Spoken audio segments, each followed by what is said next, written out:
This is Bliss Network and you are watching Ishtayan.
Since the beginning of the human civilization, there have been numerous instances where mankind was challenged to protect its very existence.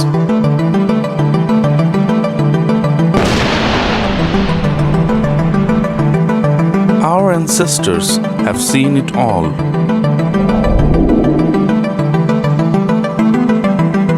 Be it predators, natural calamities, and even pandemics. The current pandemic is not the first, nor will it be the last. We have faced similar pandemics in the past too. In fact, they were so strong that they could wipe out our very existence.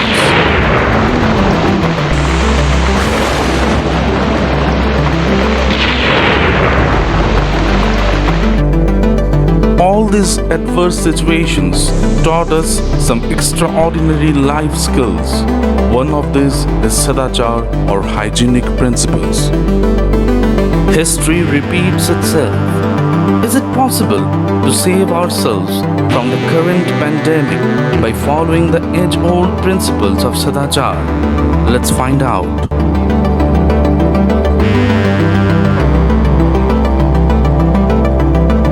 As a PhD student, when I started working to understand the re-emergence of coronavirus, it came to my knowledge that the family of coronaviruses have been coexisting with other living organisms from hundreds and thousands of years, causing widespread infections time to time in other organisms, and on many occasions also has jumped to human population, causing epidemics. In the modern times, which have been SARS epidemic in 2002 and MERS epidemic in 2014, and of course the present COVID-19. The calamities in the past were so dangerous that many species which remained at that time have become extinct, but we the humans continue to live.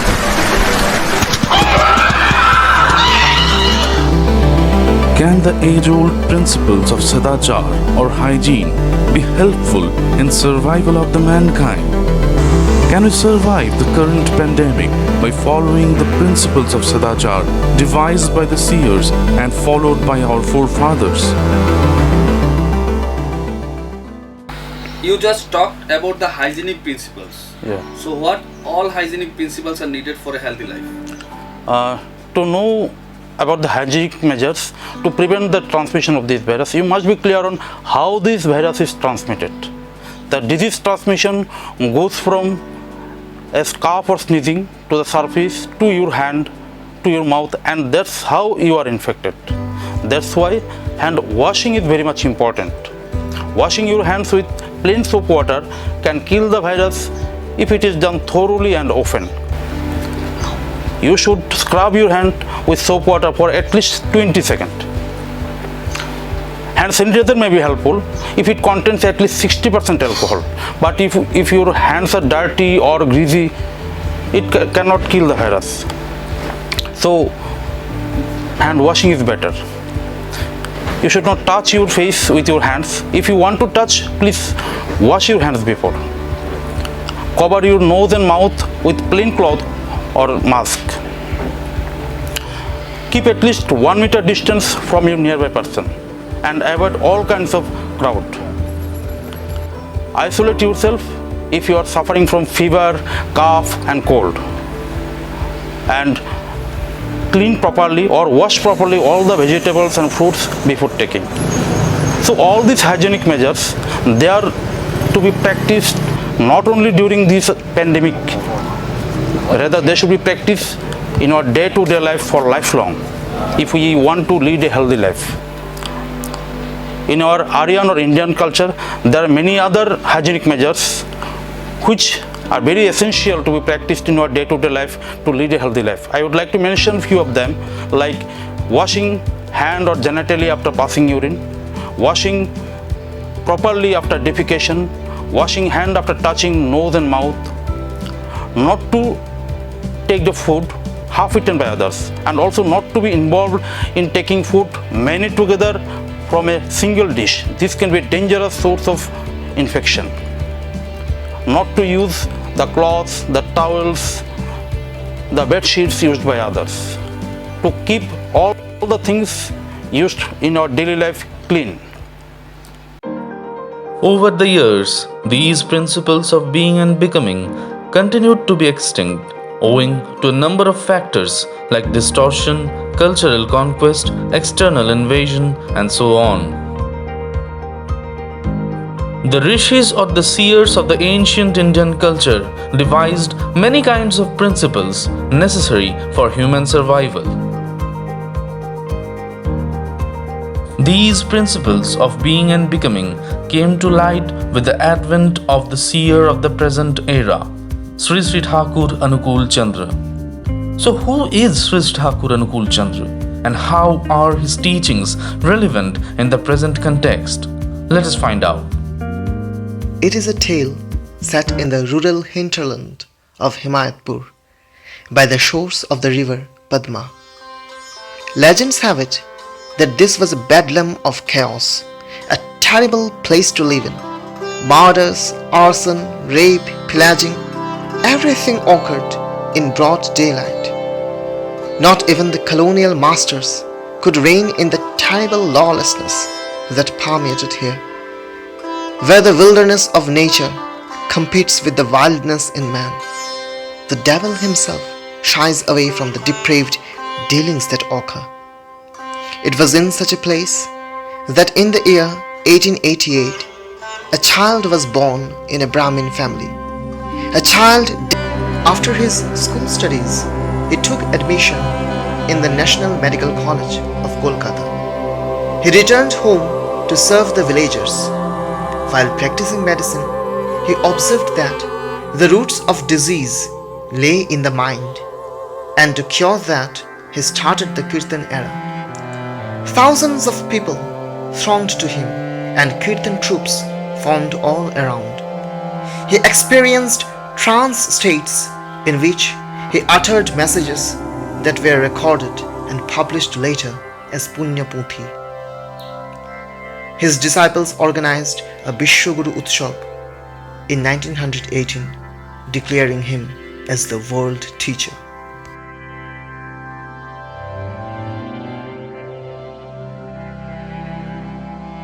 Understanding that temporary excitation of positive urges could not be sustained lifelong, he switched to an activity-centric approach, and slowly the Satsang Ashram Pavna evolved around him. The ashram had several organs like Satsang Tapovan School, World Science Center, Satsang Mechanical and Electrical Workshop, Satsang Chemical Works, Satsang Press and Publicity Department, etc. Satsang was officially registered as an organization in 1920. In 1946, he did by Sree Sree Thakur's grandson, Reverend Ashok Chakraborty, reverentially known as Acharya Dev Sree Sree Dada.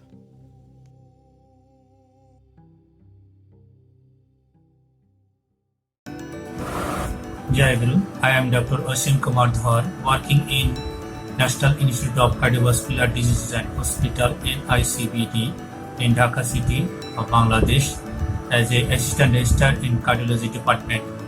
I have to work in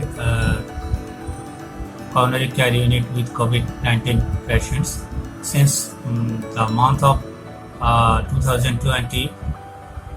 COVID-19 case was first detected in the subcontinent when the thousands doctors are infected and hundreds doctors are died. Not only the doctors but also their family members, their elderly parents and even their kids, all of them are infected by COVID-19 because there was no idea about the effective preventive measures from COVID-19. But Paramparama Sree Sree Thakur Anukulchandra, about 100 years ago, he told in his health and hygiene books, the Nari Niti, Women's Code, message number 58, and the Anusruti, volume 1, in the chapter of health and hygiene, number 16.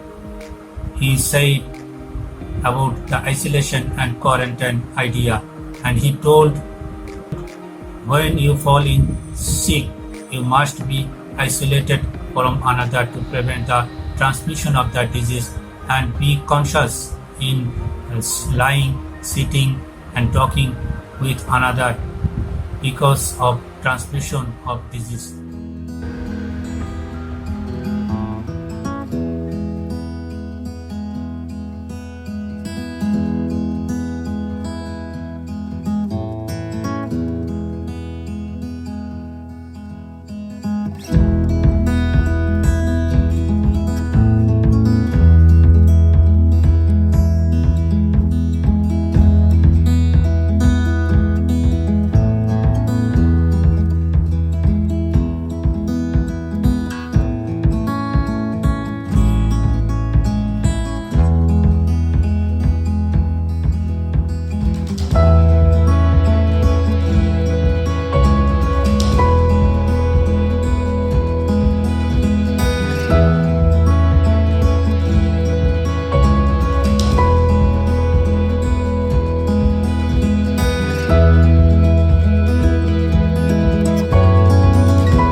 The coronavirus is not going to disappear anytime soon.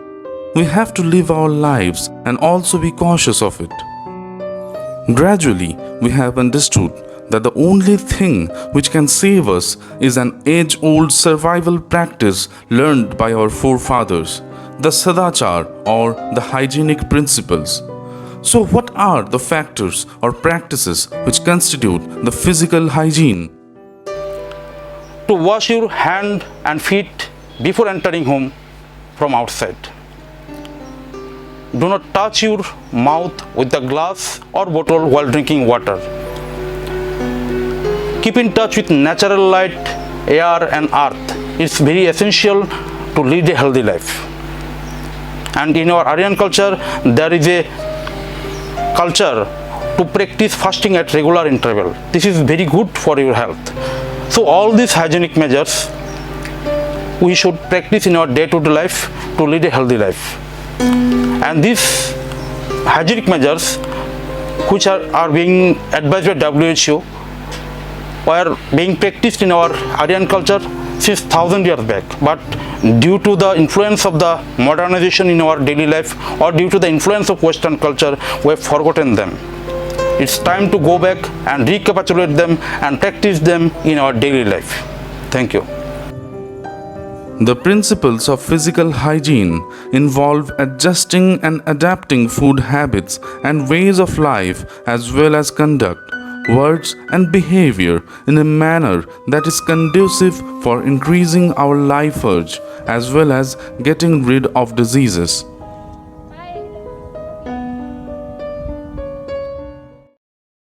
It is interesting to note that all these principles of health and hygiene have already been mentioned by Sree Sree Thakur in the book Alochana Prasange Volume 4 with the date 8th of September 1942, a Wednesday. In the book Alochana Prasange Volume number 4, Sree Sree Thakur dictates almost 30 different principles of health and hygiene. Some of them are to use water after urinating, to wash hands upon touching nostrils and mouth, to keep the objects of regular use clean, to drink water keeping the container aloft, to make the surrounding environment, including the people, more hygienic. In accordance with one's instinctive characteristics, whatever keeps the mind and body of a person healthy and happy, Sree Sree Thakur advises them to be followed. The human beings are social animals that are inextricably linked with their families and environment. Therefore, these rules of hygiene must permeate into society if an individual must survive. A person's occupation and association should also bring satisfaction and delight. Apart from this, certain additional steps are required to prevent transmission of germs like COVID-19.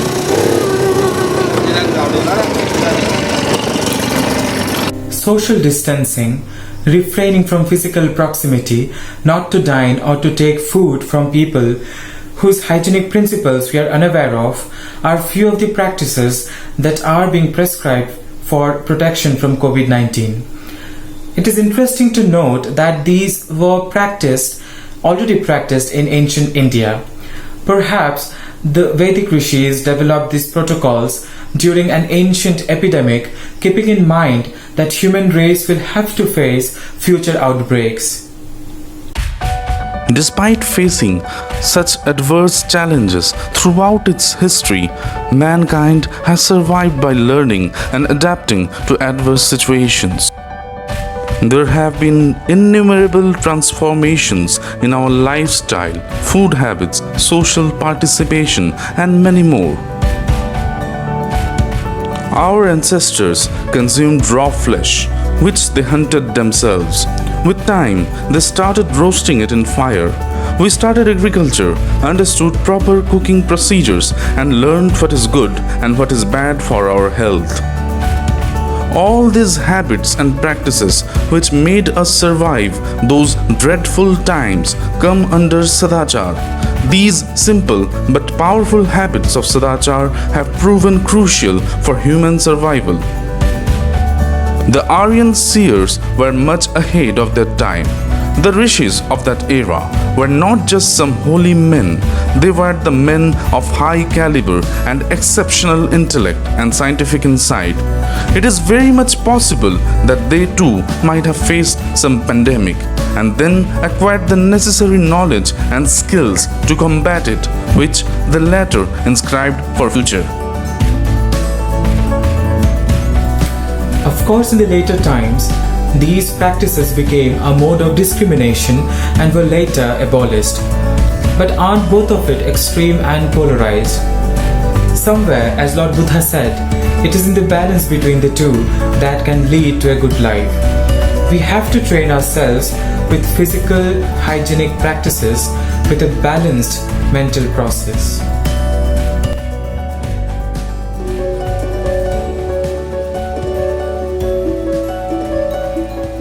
We got a glimpse of the physical hygienic principles today. But health, as we all know, is a dynamic interplay of a healthy body, a healthy mind, and a sound spirit.